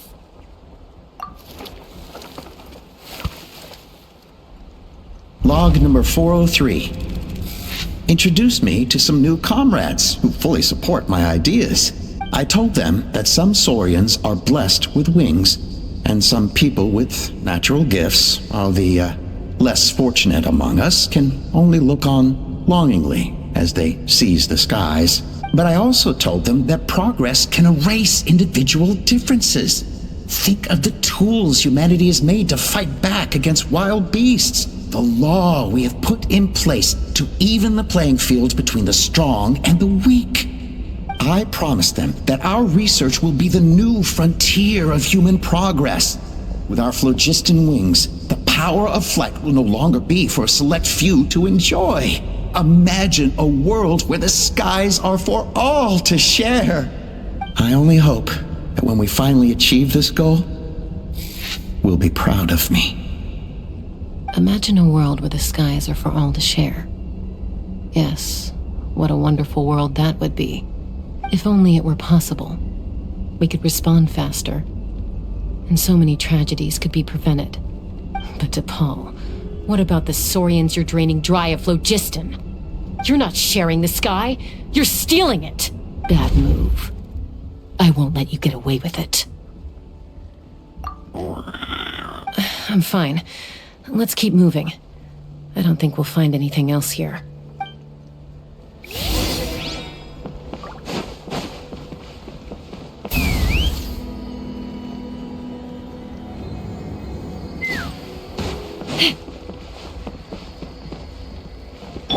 Behold!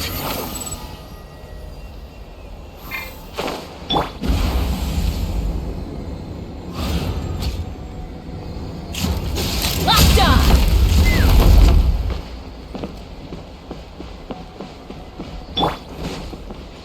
The wind rises.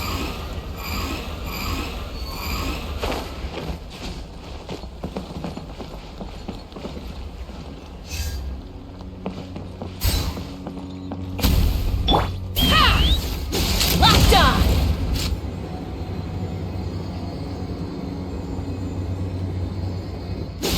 Open fire!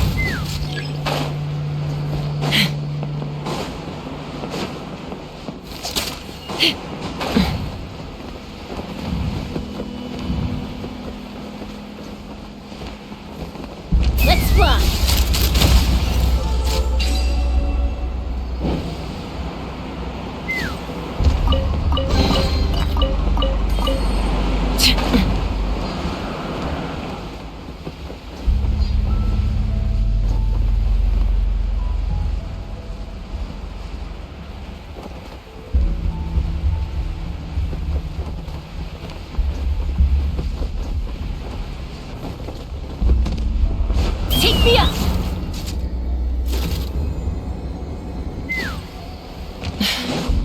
can't believe he captured so many Kukasaurs. But right now, we have to focus on solving this problem at the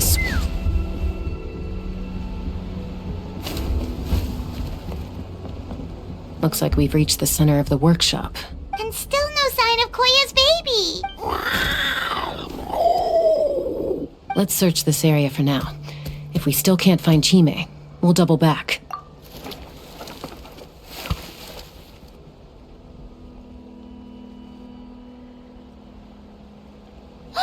Chasca, Traveler, come quick! What is it? Did you find Chime? Not yet, but look! It's another one of T'Pol's notebooks! All right.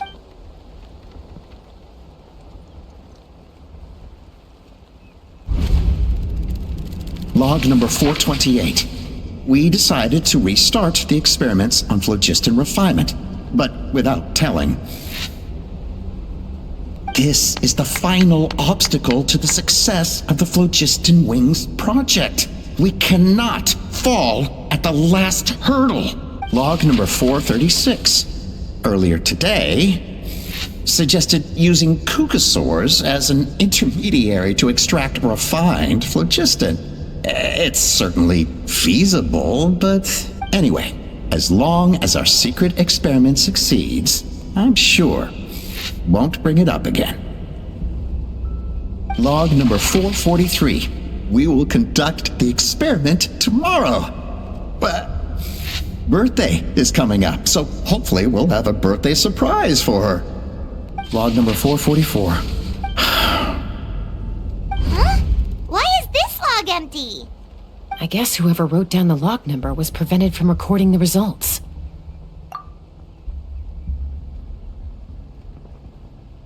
Log number 0. We lost many comrades in the accident. Among them are friends, lovers, and children. But we cannot stop now. We will keep their legacy alive and carry their dreams forward. As of today, we are scrapping the artificial refinement method.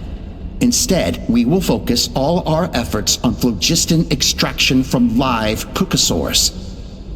They are arrogant beasts whose existence in the wild serves no one but themselves.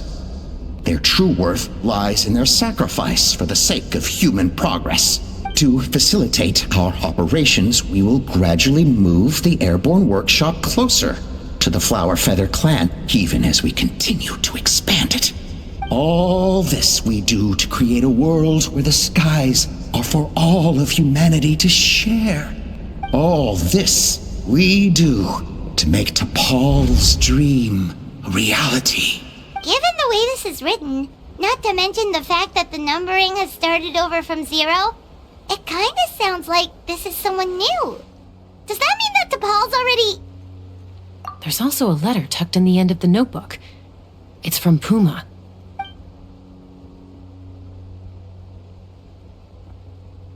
T'Pol, I don't know where you are right now, so I don't know how to reach you. My best bet is to send this letter to the Flower Feather clan. Your father is gravely ill. Oh, I know we've had our differences in the past, but he is still your father. Won't you come and visit him? Please. I know you never liked him and cared even less for me. All you ever yearned for is the sky. And your birth mother. But we'll still be waiting here for you if you do come back. This may be the last chance you'll get to see your father. So Puma's not T'Pol's real mom? Huh. Well, she did say he never called her mom, but Paimon assumed she was just venting. We know that T'Pol's father passed away quite recently, and this letter looks recent. By contrast, the writing in this notebook is old and faded. It looks like the real reason T'Pol didn't attend his father's funeral is because he'd long since passed away himself.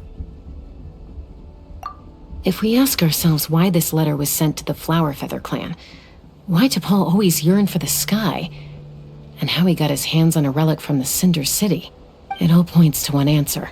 That's right. T'Pol was my child.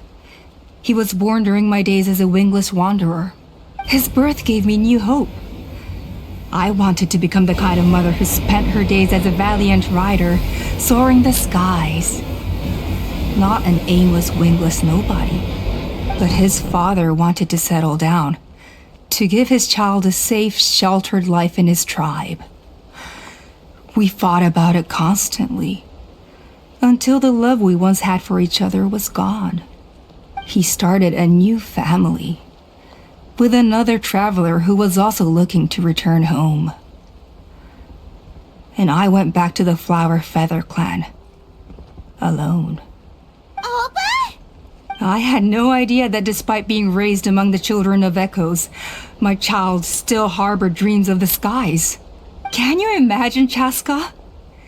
The joy and surprise I felt when he showed up at my door, asking to join the flying trials.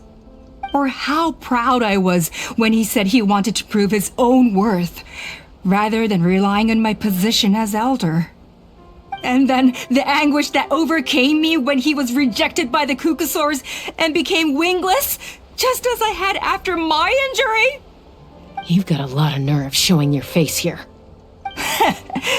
Don't take this the wrong way, Chasca. I'm not here for a fight. I just want to talk. Isn't that your preferred way to resolve things? I trust you've learned of T'Pol's wish on your way here. A world where the skies are for all of humanity to share. If only his dream can be realized, no one will ever have to lose their wings again. Our aerial prowess will be greater than ever before. War will never again come at such a great cost. The loss of Koichi is a tragedy that need never be repeated. So tell me, Chasca, do you really wish to see the phlogiston wings forever grounded and gathering dust? Nothing you've said excuses all the conflict you've caused. You mean the argument back at the tribe? It was a necessary measure. Sometimes this is the only way to accelerate the pace of progress. Is a mother harming her children when she coaxes them into swallowing a bitter pill? Of course not. It is a brief moment of suffering for the greater good, and the child would come to understand this in due course. The phlogiston wings are that bitter pill. We will never progress as a tribe if we cling to the scraps the Cucusaurs offer us. Once the people have embraced the phlogiston wings, they will never look back, even if they learn how the refined phlogiston is sourced. They will convince themselves that the sacrifice of a few Cucusaurs is a small price to pay for our dominion over the skies. But this I had not anticipated. I barely had the chance to introduce the phlogiston wings to the tribe before you found this place. Your plan was hardly foolproof. Yet, it can still be salvaged. Chasca, traveler, you are the hope of humanity. I'm sure you have your doubts about my methods, but know that my love for humanity and for Natlan is genuine. You know me, Chasca. And you know that I've always treated everyone in the Flower Feather clan as my own children, as fellow humans. Surely you can understand my perspective. Hey, quit the quips! This is serious! Opa, Natlan doesn't belong to humans alone. And truthfully, neither do I. How many times has the Abyss invaded Natlan now? And yet despite how much stronger it is than us, Natlan still stands as a nation of humans and Saurians. Peace imposed by force will crumble in a matter of days, because social bonds are what hold a civilization together. Weren't you the one that taught me that? And yet you would break the bond we share with our Saurian companions to take more power for ourselves? That's as stupid as hacking your own arm off to use it as a club. They are wild beasts, driven purely by instinct. How could they possibly understand human social bonds? Ugh, how did someone like her ever become a writer? You overestimate them. They bow to the strong and shun the weak. That's all there is to it. They never gave Tepal a second glance when he was at his lowest, nor me when I returned injured from the Cinder City. It's all about survival of the fittest for them. Plain and simple. They obeyed me once I proved myself stronger than them, but the moment it serves them better, they'll abandon me in a heartbeat. You're wrong, Alpa. They only reject the wingless because they don't want to fly anyone to their death. Chasca, I will promise you this. Only the unruliest wild cucosaurs will be used for phlogiston extraction. The ones who have nothing else to offer to humanity. Well, that's too bad. Because I know a few unruly wild cucosaurs who don't think that idea is gonna fly. Namely my mom, my sister, and me. And the others? To us, they're friends, family, even children. So if you want to put any of them in one of your cages, you're gonna have to go through us. Is that right? I knew you might be difficult to convince. Maybe this will change your mind.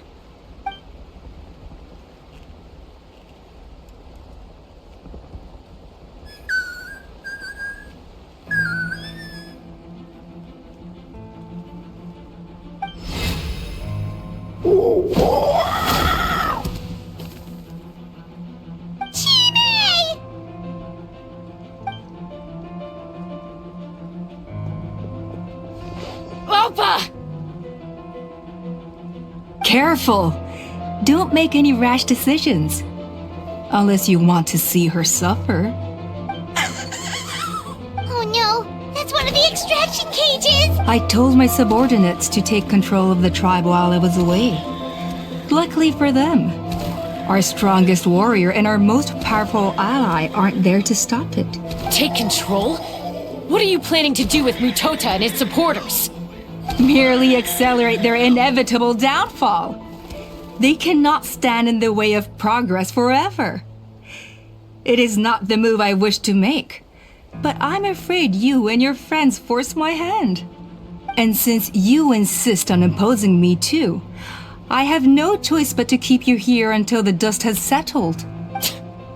So that's what you meant by I just want to talk. You never intended to negotiate. You just wanted to stall us. No, Chasca. I genuinely hoped I could win you over. You are the strongest warriors we have. Put down your weapons, and I promise you that no harm will come to this young Saurian. I just need you to stay here for the next couple of weeks or so, while my people consolidate their power. Then, I will give her back to you, and you'll be free to leave. As long as the majority supports our vision, even the Pyro Archon cannot meddle in our internal affairs. Your vision is deranged, and the Flower Feather Clan will never support it. You sure about that? Then wait here and see. Time will tell. What do we do? Even if the whole tribe fights back, Mutota's in grave danger! Stop delaying the inevitable! Drop your weapons and get into the cages, now! She's still holding Chime hostage. Is there really no other way?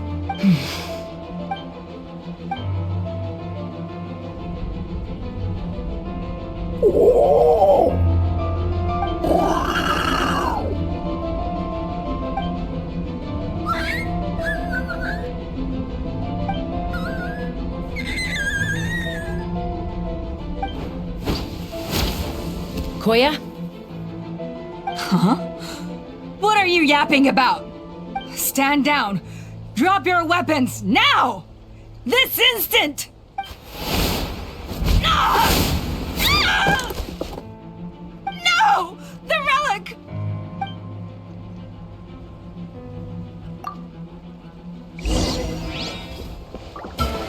Stand with me!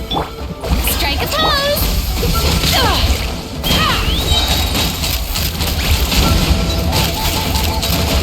Don't give up, Alta. Smash We're the negotiating my way now, and this ain't too strong. Hey, something's up with this relic!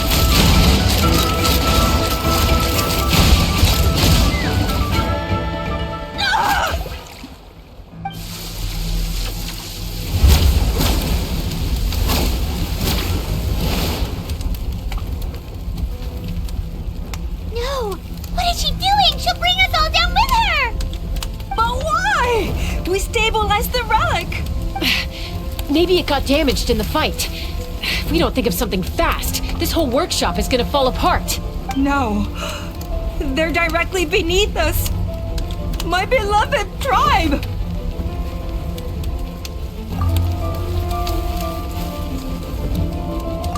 Okay,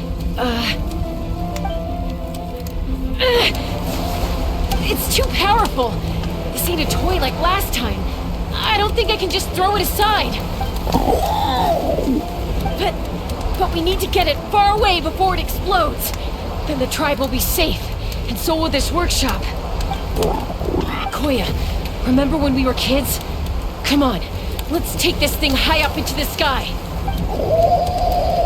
Don't worry, I know I can get rid of it before it explodes. We're talking some surface wounds at most. All I need is for you to catch me at the end, just like old times.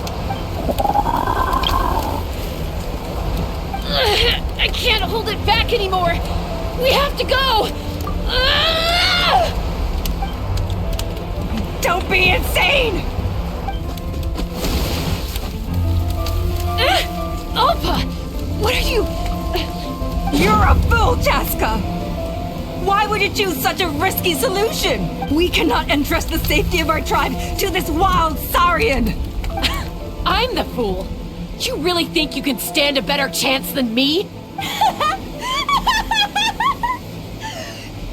Sure, it may be asking too much for an ex-wingless to escape the blast radius in time. But I can fly it a safe distance away, even if it's the last thing I do.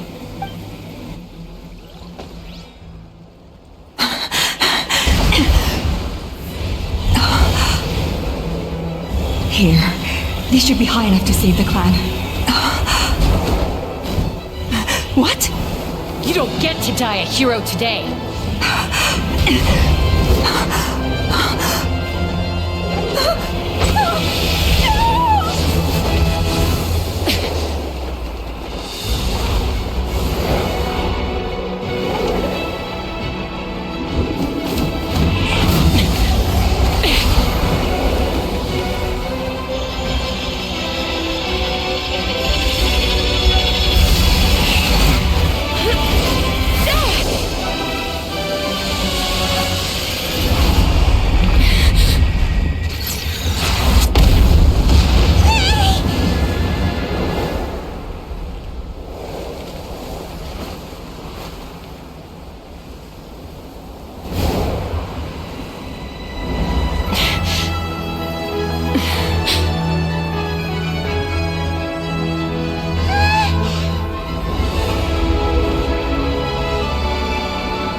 Are you hurt? Let me take a look at you. What do you mean, I'm fine? Didn't I tell you to catch me on your back? Why did you try to shield me from the blast? Accident? Yeah, right. Seriously, you're as stubborn as ever. Chasca! Koya! How are things looking here?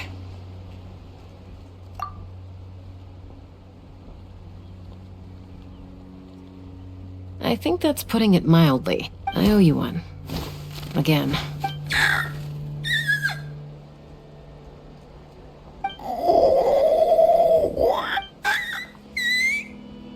Oh, but be honest. Do you still think Kukasaurs can't form bonds? Mom, I'll figure out the refinement problem. I'll find a way. You don't need to worry about it. I just need some more time. That's all I ask. Please just trust me. Just this once.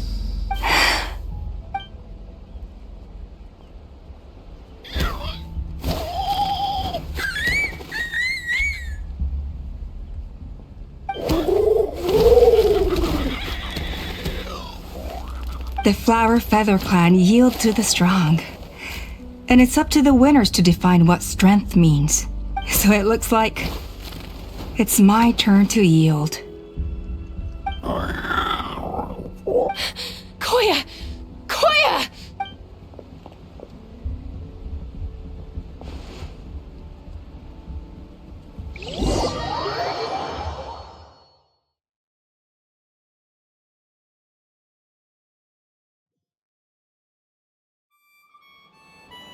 So, you're absolutely sure it's not because of the explosion? Yes, for the 10,000th time, I'm sure. The blast barely touched her. The reason she fainted was old injuries playing up, compounded by overexertion in recent days. The moment she finally relaxed, all the built-up stress finally caught up with her. And no wonder. Honestly, she's just like you. Anyway, now you know how we feel when you go off risking life and limb. Your mother and I would both appreciate it if you lived less dangerously. You know she wrote to me from the Masters of the Nightwind, just to scold me for not doing enough to keep an eye on you. If she wasn't so busy with work, you can bet she'd come back here and chew us both out in person. I'll find an opportunity to apologize to her. I promise. You'd better. No more avoiding us, okay? And don't get me started on all the checkups you've missed. Got it. Got it. Huh? Koya, you're awake. I'll go let everyone know. Hey, but we're not done talking. What are we gonna do with her, Even after everything that's happened, she still hasn't figured out how to start the conversation with you. She keeps saying, I don't think Koya has forgiven me yet. But if you ask me, she's the one who's scared to open up and have an honest conversation. For all her confidence, she's a very sensitive soul underneath. You'd think as a peacemaker, she of all people would know how to reconcile with her family. She must have been a handful growing up. Thank you for being there for her. And of course, thank you for keeping her safe when you were up there in the sky. Koya, Uncle Cusco, we're here! Ha! I was just telling her that she's not to go chasing danger with Chasca ever again. Cusco, I understand how you must feel. But it's all thanks to Koya and Chasca's efforts that the airborne workshop didn't come crashing down on our heads.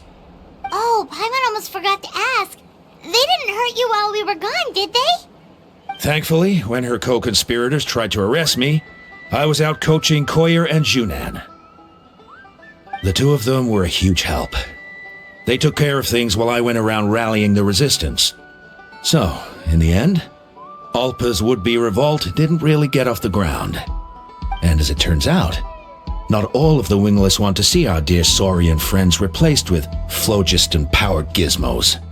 I'm so sorry you got mixed up in this, by the way. We should have caught on to Alpa's scheme sooner. We could have saved so many Kukasaurs from getting hurt. Most of the airborne workshop has now been dismantled. We've just left one small, harmless part intact, and repurposed it as a jail for Alpa and her cronies. Let's see how they like being locked up in a sky prison! So, it looks like there's just one last conflict left to resolve. Peacemaker, you're up. I said I had to wait until things had blown over, didn't I? And now they have. But I still have no idea what to say.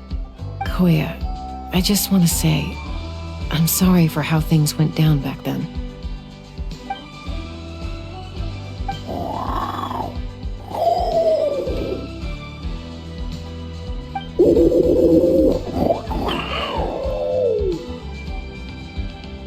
Huh? Does this mean you're not mad at me anymore? There's that family likeness coming through again. But that day, when we ran into each other...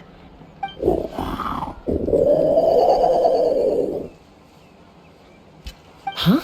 So then, when did you finally make your peace with it?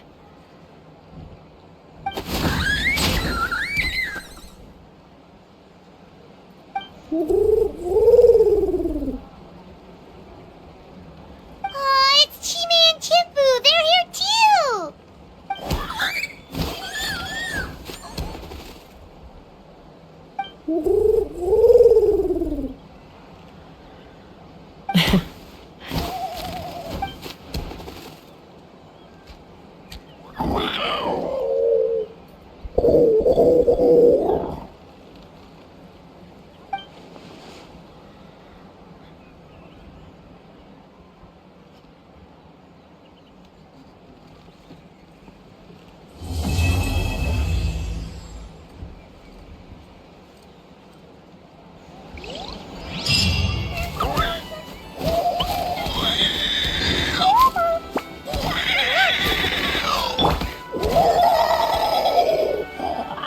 Take me up!